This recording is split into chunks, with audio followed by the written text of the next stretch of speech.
夏小姐，到你應徵啦，準備好個人學歷、工作證明文件。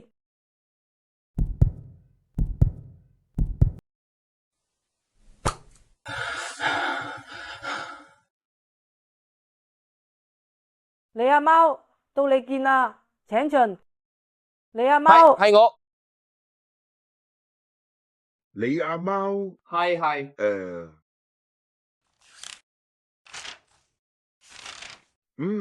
已睇過你職位申請，你返去先，我哋有消息會通知你。吓，咁就走得咁快？我等咗成個鐘頭，會唔會問多我幾個問題？俾個機會啦，我真係好需要呢份工作，我真係等錢開飯噶。問題係你冇工作經驗，難搞啲。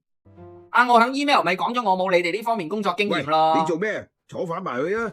咁做咩要叫我嚟見啊？搭巴士同地鐵唔使錢咩？浪費我金錢同時間，唔該你啦，俾我機會啦，老闆。實 Q，唔好咁啦，俾我見埋份工啦，放開我啊！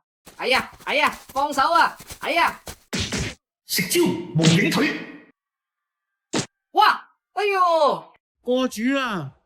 大佬啊，見份工啫，使唔使咁？喂，你冇事啊嘛？我依家去見第二份工，介紹埋你去啦，一齊去見。但係我唔識你喎，你真係帶埋我一齊去見工？真㗎，跟我嚟啦！遇到我，算你好彩。兄弟，睇落似大集團喎。仲係跨國企業嚟㗎，入去啦，睇下有冇介紹錯啦。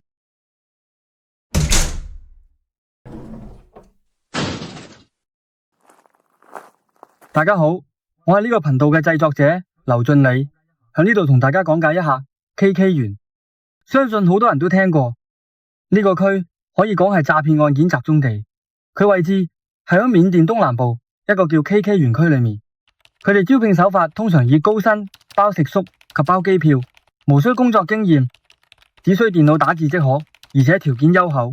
透過 Facebook、IG 等社群媒體發佈假招聘廣告，誘騙應徵者前往泰國、柬埔寨或緬甸邊境，隨後沒收護照，限制自由，強迫應徵者從事跨國電信詐騙活動。當中若有不聽從詐騙首領指示嘅應徵者，會受到殘暴虐打，甚至被殺。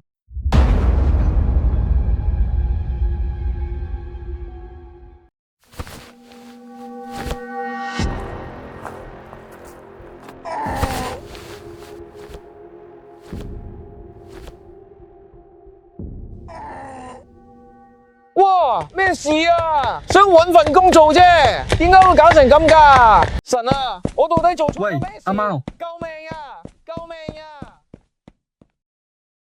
正在求職中嘅各位朋友們，小心遇到騙徒，唔好學似阿貓咁狼狽啊！想知道阿貓更多故事，請訂閱呢個搵飯仔嘅 YouTube 頻道。當故事有更新， YouTube 就會馬上通知你。訂閱係完全免費，請多多支持，謝謝。我哋下次見。